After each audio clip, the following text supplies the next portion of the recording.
陈梅，别装了，快点把钱还给我！姐，什么钱啊？我什么时候拿你钱了？陈梅，我真没想到你是这样的人。我知道你穷，但是做人要讲良心的啊！姐，你倒是说清楚，我怎么没良心了？我好好的在家里带孩子，什么都没做，你进来就说我一顿，到底是想要干什么啊？你今天要说不出个明白，这事就不能这么算了。一大早吵成这样，孩子都要被你们吓着了，有什么话当着我的面说。娟儿，到底怎么了？妈，你昨天看到我给了陈梅2袋子衣服是不是？看到了，不在那儿吗？王大海他公司给了他20万块钱的奖金，他说他随手把钱放在桌子上了。我昨天把这堆旧衣服也放到了桌子上，现在我家里到处都找不到那20万，肯定是混在这堆衣服里面拿过来了啊！可我现在找陈梅要，他居然不承认。陈梅，我怎么告诉你的？人穷不能志短。我知道你懒，不想上班赚钱，我儿子也赚不了多少钱，但是你也不能去拿你大姐的钱啊！你们哪只眼睛看到我拿钱了？你又有什么证据证明钱一定就在衣服里面？妈，你看他跟长辈说话还敢顶嘴，像什么样子？还没说你2句，你都想蹦起来了，真是好日子过够了。怎么心虚了想跑？告诉你不可能，不把钱还我不准走。给我捡起来！捡什么捡？你的衣服我还不知道，有哪件超过100块？穷鬼，又穷又懒，你这些衣服没有一件看得上的，还捡？呸！不捡是吧？行，你继续踩，让所有人看看你是怎么踩地席衣服的，又是怎么欺辱地席的。你有病啊！家里这点事非得闹得外面都知道，赶紧把门关上。嫌丢人就把衣服给我捡起来。这么破的东西还当个宝贝？呸！穷鬼，怪不得还我的钱。再说一次，我根本没有看到什么钱，甚至你拿过来的衣服我都没打开，你自己看看，昨天什么样子，现在还是什么样子。陈梅，你发什么疯？我一天上班忙死了，还要回来处理你这些破事儿。刘俊，你大姐污蔑我拿了她20万块钱，她要我还给她，你说怎么办？我可没有污蔑她。阿俊，你姐夫明确告诉我钱是放在桌子上的，他说放在桌子上就桌子上了，就凭你们一张嘴，20万就是我拿了？当然啊，难道他会骗我？我们是夫妻，是一家人，我不相信他，难道相信你这个外人？你信谁？我就问你，你信谁？我信我姐，她又不会无缘无故冤枉你。陈梅，把钱还给我姐，我一个月1万块还不够我们花吗？刘娟都知道相信她老公，你却不相信我，我在你眼中是那种贪婪的人吗？我是会昧着良心偷20万的人吗？也不是说你偷，就是他们不小心装进来，你不小心拿出来了，我也没说你偷。还给姐吧，20万不是小钱，你不还她回去，姐夫也要和她闹矛盾。既然你也认为钱在我这里，那你还给他们吧，20万你还吧。我哪里有20万？而且你拿的为什么要我还？为什么？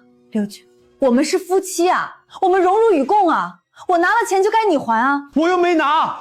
你自己贪婪拿了娟儿的钱，凭什么要我儿子还？快点拿出来！我不管你拿没拿，反正无论如何你要还我20万，不然我今天跟你没完。你也说我是穷鬼了，我哪里有20万给你？把我卖了好不好？卖了给你筹齐20万。呸！谁要你这种垃圾？你要是不拿钱出来，我就让阿俊把你娘家的房子卖了赔我。总之这20万不能一了了之。对，儿子，赶紧把那房子卖了，还你姐20万，剩下的钱我们也换大房子。这破地方我住够了，我要去住高档小区。你敢动我娘家的房子一下试试，我一定会让你后悔。刘俊，我们离婚吧，1拍2散。离什么婚？过得好好的，离什么婚？你说过得好好的，你告诉我哪里好？我每天从睁开眼到晚上闭眼，像个陀螺一样转个不停，到底哪里好？你说那么夸张做什么？就带个孩子而已，哪个女人不是这样过来的？谁不是带着孩子做家务？我们以前还带着孩子下地呢，我不是一样过来了？就你不得了，带个孩子就像做了天大的事情一样，每天的抱怨。你在那边冷静几天就回来，我妈年纪大了，离不开人。刘俊，我连你都不要了，你认为我还会管你妈？你脑子里面到底在想什么？你拿了我姐的钱，我们还不能说你几句了？说来说去，还不是你自己贪心，谁让你伸手的？20万，你以为是20块？你胆子也太大了！我都没有说重话，你还恼羞成怒。滚，刘俊，你给我滚！来，小李，你看看这房子，大3居，明亮宽敞，这楼层也好，阳光充足，周围商圈什么都齐全。你是干这行的，肯定比我们更清楚这房子的价值，肯定好卖是吧？谁让你进来的？我弟弟的房子我还不能进来。快点看，看完就走。这房子，我是一次都不想来。好卖，这个房子绝对好卖，户型好，地段好，装修看起来也不便宜。最后学校、超市什么都有，肯定可以很快出手。那你觉得可以卖多少钱？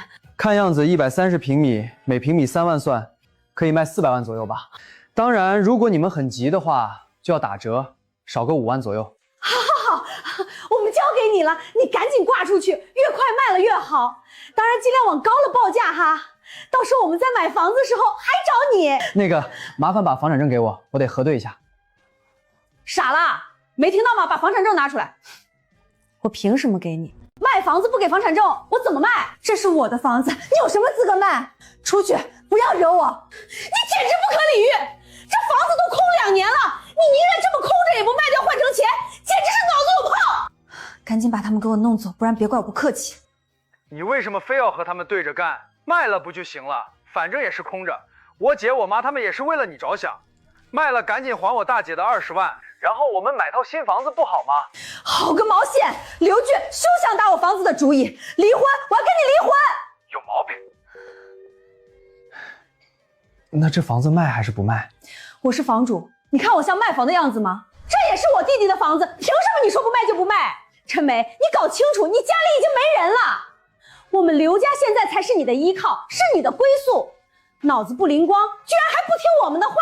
阿俊现在1万多一个月，你就是个家庭主妇，1分钱不赚，离了他怎么办？你能养活孩子吗？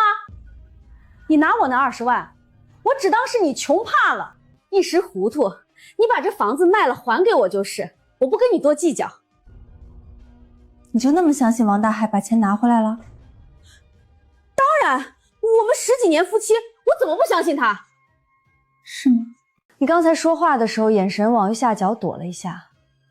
这么多年了，我知道你心虚的时候就这样。你胡说什么？王大海到底有没有发那20万奖金？或者说，这笔所谓的钱到底从哪来？你心里真的有底吗？陈梅，你少在这里转移话题。大海在建材公司当主管，1年到头那么辛苦，发点奖金怎么了？你别以为挑拨2句就能把拿钱的事赖掉。我没挑拨，20万现金不是200块，真从银行取出来，那得沉甸甸一大囤。你装衣服的时候会一点重量都感觉不到。再说，这2年建材行业什么行情你真不知道？哪家公司会给一个普通主管发20万现金奖金？还不走银行流水，直接发现金？那也不能证明不了我拿钱，但至少这证明王大海的话根本经不起推敲。陈梅啊，就算这钱的事真有误会，你也不能动不动就闹离婚。阿俊每天在外面辛苦苦赚钱养家，你就一点都不心疼他。这房子虽然是你娘家的，可你既然结了婚，大家就是一家人。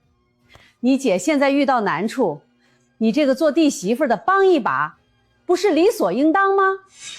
理所应当。妈，帮忙的前提是尊重，是坦诚，不是一句证据都没有就先把20万扣在我头上。今天这件事已经碰到我的底线了，这房子是我的婚前财产，不管谁遇到多大的难处，我都不会卖。你们今天就算做到天亮，房产证也别想拿到。时间不早了，我要休息，请你们回吧。陈梅，你这是在赶我们。妈，走吧。你看看他那个油盐不进的样子，阿俊怎么就找了这么个铁石？奇怪的是，这一次我一点都不委屈了，反而像突然把很多事情都看明白了。刘俊永远都在当和事佬，可他所谓的和事，就是一次次牺牲我，去填他原生家庭的窟窿。那20万到底怎么回事，他也许真的不知道。可他第一反应是让我妥协，这就够了。这样的婚姻，我不想再耗下去了。既然决定切断过去，我就把主动权拿回来。第一件事就是查清王大海那20万到底从哪儿来的。陈梅，好久不见，你可是稀客啊。最近在家享清福，还是准备重新出山？家庭主妇做久了，脑子都快生锈了。今天找你是想打听点事儿。远大建材贸易公司你熟吗？听过，前几年还行，可最近2年不太好。怎么说？他们几个大项目的回款出了问题，资金链一直很紧。这2年日子不好过，圈里不少人都知道。怎么？你想去他们那儿工作？有个远房亲戚叫王大海，在那儿做销售主管。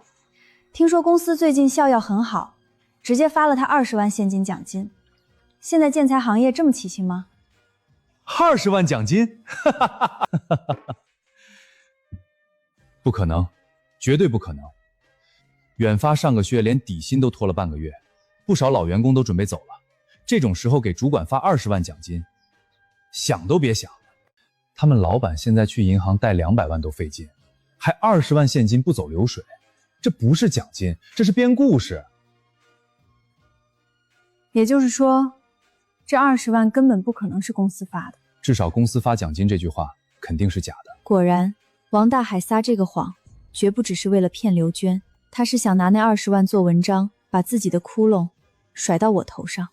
要么是挪用了不该动的钱，要么就是外面借了高息、过桥、网贷之类的钱。所以丢了，可能只是借口。说钱丢了，多半是为了拖时间。更麻烦的是，找个替罪羊，把账平掉。你真有亲戚卷进去，就让身边人离远点，这是个无底洞。20万是假的，王大海真正想藏住的，恐怕是一个更大的窟窿。而刘俊也该听听真相了。喂，陈梅，你气消了吗？中午有空吗？我们找个地方谈谈离婚协议，还有你姐夫那20万真正的去。陈梅，你非要闹到这个地步吗？钱的事还能商量，我也没逼你马上卖房。刘俊，这不是闹，是通知。中午12点半，你公司楼下咖啡馆，过时不候。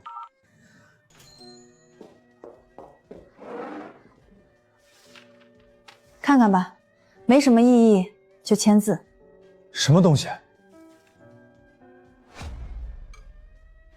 离婚协议没？你是不是疯了？就因为我姐那20万的误会，你就要离婚？我们这么多年的感情算什么？误卷，到现在你还觉得这只是误会？你姐说20万是王大海的奖金，你就信了？你查过这钱从哪儿来的吗？我查什么？大海是建材公司的主管，公司发的奖金不正常吗？再说那是他们夫妻的钱，我一个弟弟怎么去查？你不好意思查，我替你查了。远大建材这半年几笔大额回款出了问题，资金链已经非常紧张，他们上个月连底薪都拖了半个月，内部员工都在闹离职。这种公司会给一个普通主管发20万现金奖金？你是说王大海在撒谎？可他为什么编出20万？对他有什么好处？这才是最关键的地方。公司没钱，他却突然有20万，又刚好丢了，要么是挪了不该动的钱，要么是在外面借了高息资金。他说钱丢了，就是为了拖时间，甚至找人替他填窟窿。而你们一家正好把主意打到了我的房子上。不可能！王大海怎么可能干这种事？我姐夫平时挺老实的，怎么会去借那些钱？我姐知道吗？他知不知道我不关心，我只关心我们之间的事。刘俊，这些年你永远先顾你妈、你姐，而我永远是那个可以被牺牲的人。我累了，不想再给你们家当垫脚石。娘家的房子是我的婚财产，你没资格动。共同存款按协议1人1半，我1分钱都不会多拿。陈梅，真的一定要离吗？如果王大海骗了我们，我回去跟我姐算账，以后我再也不让他们掺手我们家的事，行不行？晚了，刘俊，镜子碎了就是碎了。你现在说会改，不代表那些裂痕就不存在。迟来的觉悟比草都贱。我要的是清清爽爽、踏踏实实的日子，不是每天替你们家的烂摊子提心吊胆。这种生活，我一天都不想再过了。给你3天考虑，不同意协议离婚，我们就走法律程序。到时候卖我婚前房产这件事，我也会一起提交。5年了，压在我胸口的那块石头，终于开始松了。这一次，我是真的要往前走了。我没有催刘俊，5年困在柴米油盐里，但我从来没真正丢掉自己的专业。现在是时候把它捡回来了。大学时我学的是室内设计，这些年只能零零碎碎接点画图私活，但那些积累都还在。2天后，我终于重新做出了自己的作品集。我准备重新回设计行业了，空了几年，但我想试试。是什么事？你以前专业底子那么好，回来就对了。陈梅，你以前专业成绩可是我们娘前几面，空窗几年算什么？设计看的是审美和能力，我这正缺软装设计师，你愿意的话，下周直接来试试。好，林夏，我去。原来外面的世界并没有因为我离开5年就把门关上，只要我肯迈出去，路一直都在。陈梅，明天上午9点带上证件，民政局门口见吧。好，明天见。我没问他这3天查出了什么，王大海的债，刘娟的烂摊子，都已经跟我没关系了。那一晚我睡得特别香，梦里没有婆婆，没有刘娟，也没有那些没完没了的争吵，只有一个重新拿起画笔的我。3天没见，刘俊像突然老了好几岁。我知道，他一定已经查到了什么。你猜对了，王大海撒谎了，根本没有什么20万奖金。这2年他跟着网上的人炒虚拟币，亏了快100万，家里的存款全让他败光了。为了翻本，他还瞒着我姐把他们住的房子抵押了。前几天贷款公司找上门，他什么都知道。所以那20万是他编出来骗你姐的？是，他想借这个20万的名头，让我们把你的房子卖了，再拿你的钱去填他的窟窿。我姐天天在家哭，王大海也不知道躲哪儿去了，催债电话一个接一个，我妈昨天也气得住院了。这几天我就像做噩梦一样。换做以前，我大概早就跟着他们一起急疯了。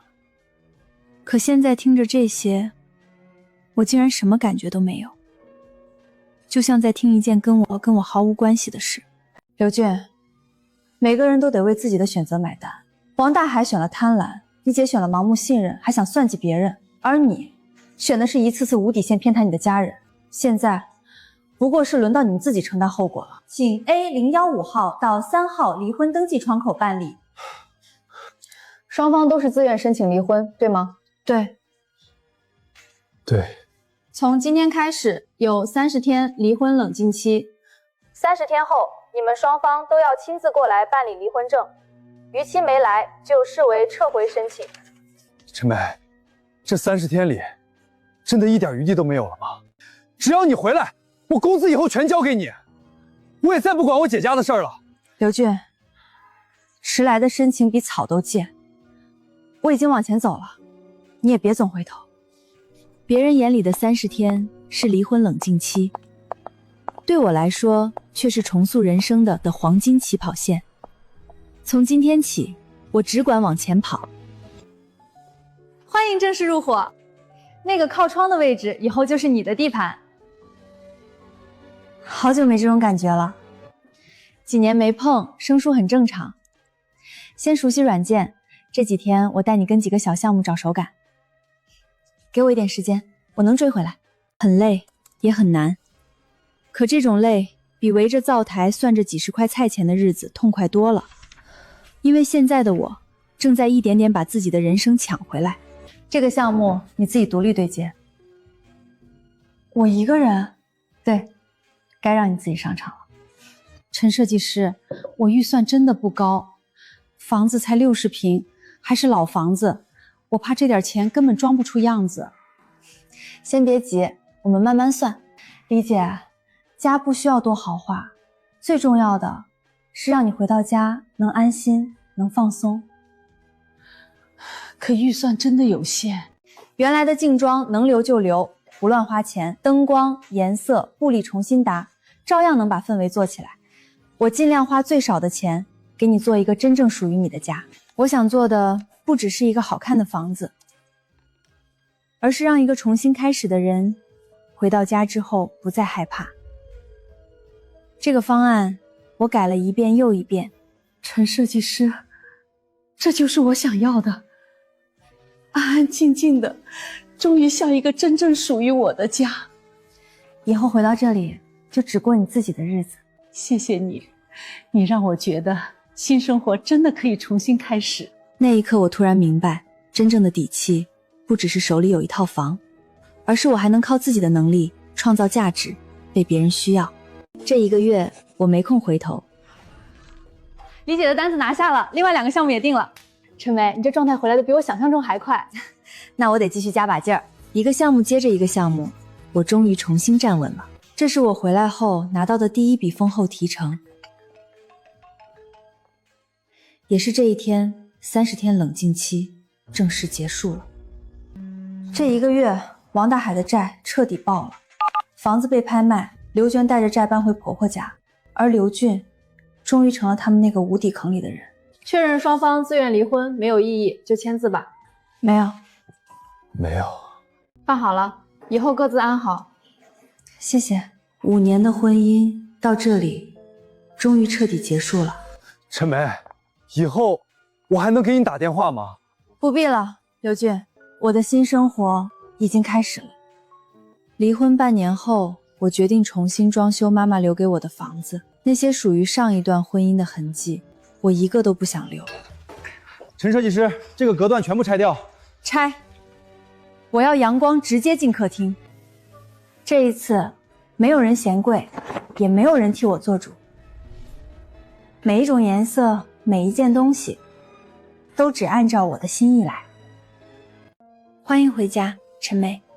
以前我总以为有房、有婚姻、有家人就叫安全感，后来我才明白，安全感从来不是别人给的，是自己一砖一瓦建起来的。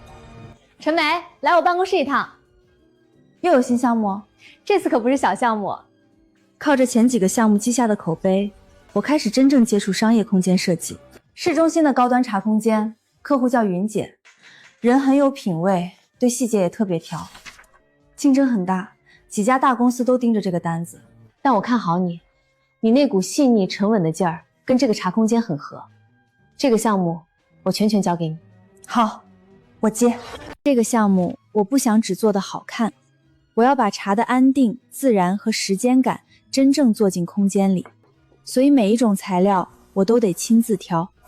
为了茶室那面主背景墙，我连续跑了3趟建材市场。普通砖有很多，但我要的是一眼就能压住整个空间的东西。陈设计师，你这眼光真够刁的。这批窑变砖刚从景德镇收回来，质感绝对一流，用在那个高端茶室肯定出彩。成色不错，纹理也够自然，就定这款。不过张总，价格你可得给我最实在的底价。放心，老客户亏不了你，数量和交货时间都在这儿，你再看一眼。等一下，那个人是刘俊。半年不见，他早没了从前那副体面从容的样子。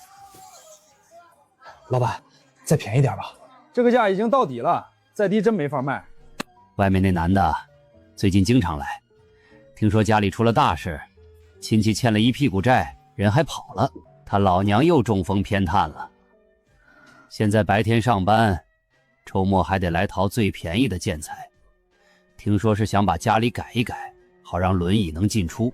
原来王大海真的跑了，刘娟背上债，婆婆也倒下了，而刘俊终于被那个他拼命维护的家拖进了泥潭。也是个苦命人。成年人哪有是突然的苦命，每一个选择最后都得自己买单。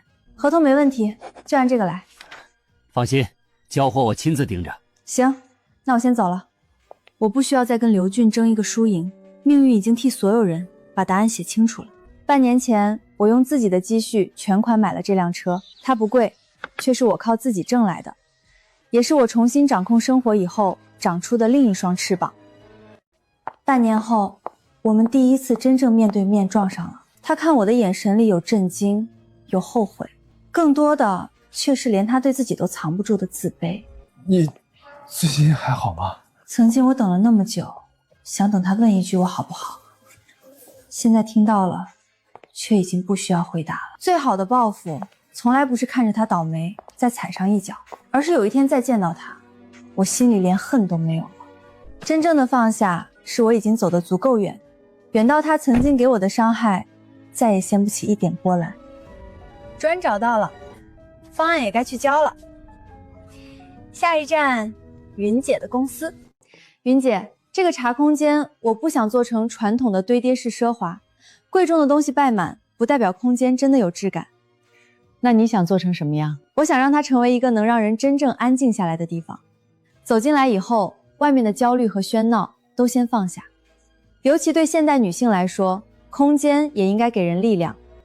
就像这块窑变砖，它经过烈火才烧出现在独一无二的纹理。人也是，经历过低谷，才会沉淀出真正的从容。陈梅，你的方案我很喜欢，但我更喜欢你方案里那股韧劲儿。这个项目交给你了。谢谢云姐，我不会让你失望。我相信你。希望以后我们不只是假侣方，也能做朋友。拿下了，晚上我请客，开香槟。这个项目也意味着我终于真正站稳了脚跟。曾经那些想把我拖进泥里的事儿，早就被我甩在了身后。我终于明白，人生最好的翻篇不是赢过谁，是重新成为自己。而属于陈梅的人生才刚刚开始。陈梅，这块纹理方向反了。真正开始落地以后，我才发现做方案只是第一步。对，是现场铺错了，这块重做，不能将就。陈设计师，这点误差应该看不出来吧？效果不是差不多堆出来的，该改的一柱都不能少。以前在刘家，我也每天忙得脚不沾地，可那种累没有尽头，做的再多，他们也只会觉得理所当然。陈设计师，这版比之前好太多了，尤其这里，一下就有我想要的感觉了。那昨晚没白改。陈设计师，你跑那么远找这材料还真值，装出来效果确实不一样。值就行。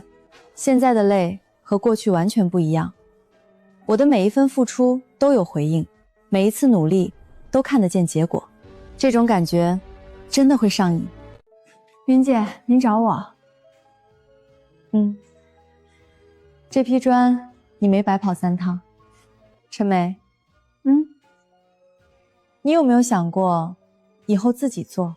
自己做？开一家你自己的设计工作室？云姐，您太看得起我了。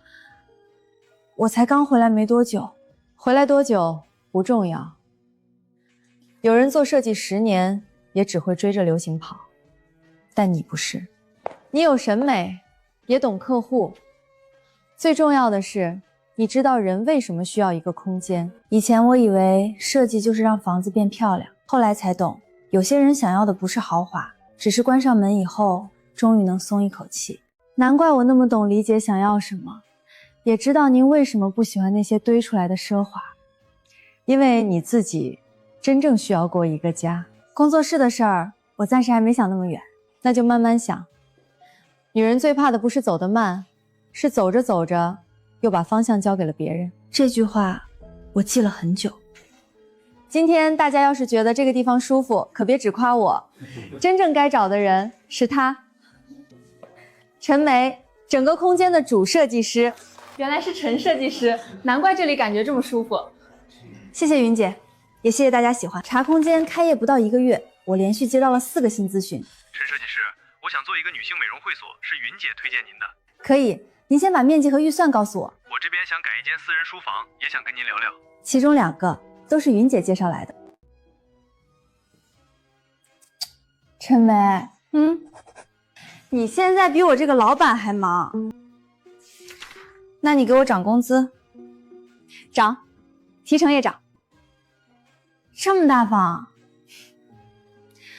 我再不大方，哪天你自己出去开工作室，我哭都没地方哭。女人最怕的不是走得慢，是走着走着又把方向交给别人。第一次，自己做这3个字，真正留在了我心里。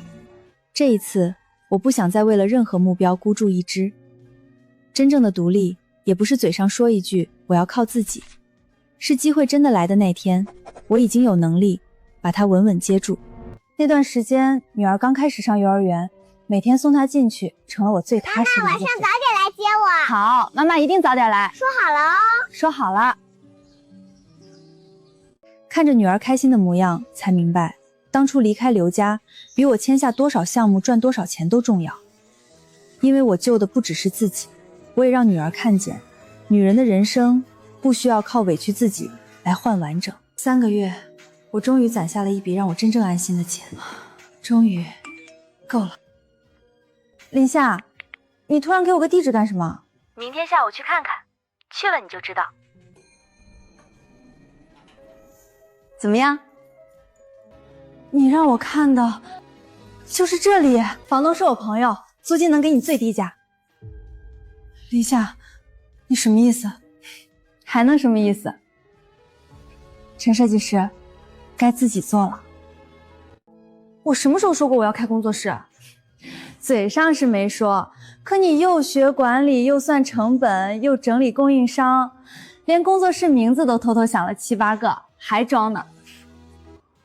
陈梅，你不是还差什么？你已经可以了。妈妈用1辈子的积蓄给我留过一个后盾，可父母的后盾只能护我一成，真正能护住我1辈子的，是我自己长出来的能力。好，真租？不是租，那是什么？是开始。这一次，没有丈夫，没有婆婆，也没有任何人替我决定我的下一段人生要怎么设计，由我自己画图。